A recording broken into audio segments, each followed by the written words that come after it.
Tukisonga mbele ni kwamba familia moja katika kijiji cha Angorom, eneo bunge la Teso Kusini, kaunti ya Busia, inaomba msaada wa kifedha ili kusaidia binti yake kufanyiwa upandikizaji wa ini nchini India. Ashley Otichiro mwenye umri wa miaka 17 ambaye ni mwanafunzi wa gredi ya 10 katika shule ya kitaifa ya wasichana ya Luwanya katika eneo bunge la Matayos amekuwa na tatizo la ini kwa miaka 9 ambayo imemlazimu kuacha masomo. Familia hiyo inahitaji shilingi milioni 5 ili binti yao afanyiwe upasuaji.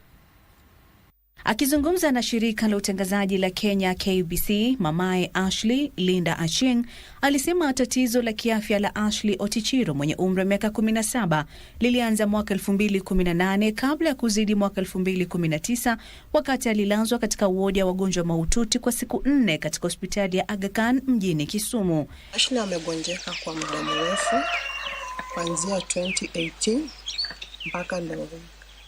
Tumezunguka hospitali kadhaa kwa hiyo ugonjwa wa Ashley. Mpaka 2019 alilazwa ICU kwa siku 4.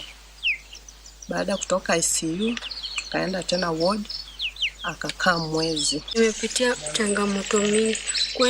Nikienda shule naenda 1 week na narudi nyumbani. Naenda 1 week na narudi nyumbani. Wenzangu sasa wanasoma, mimi niko tu hapa nyumbani.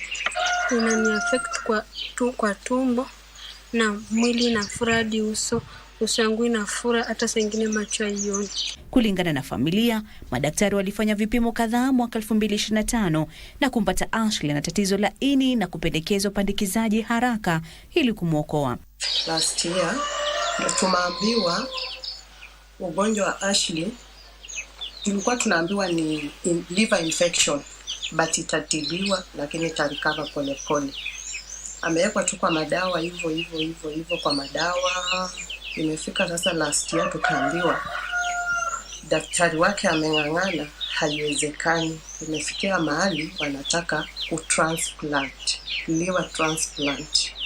Familia hiyo sasa inahitaji takriban shilingi milioni 5 ili kuwezesha upandikizaji wa ini nchini India. Niliuliza daktari maneno ya India, upande wa matibabu tu transplant liver itachukua kama pesa ngapi?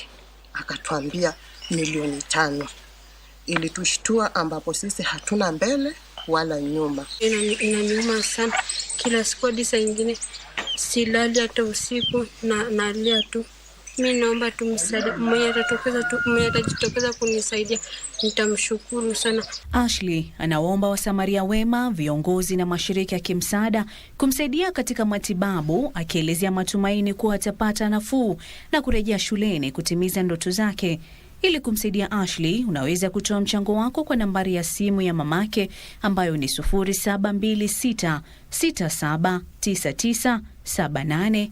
Linda Ocha, Kasi cha Namasha, Darubini Wikendi.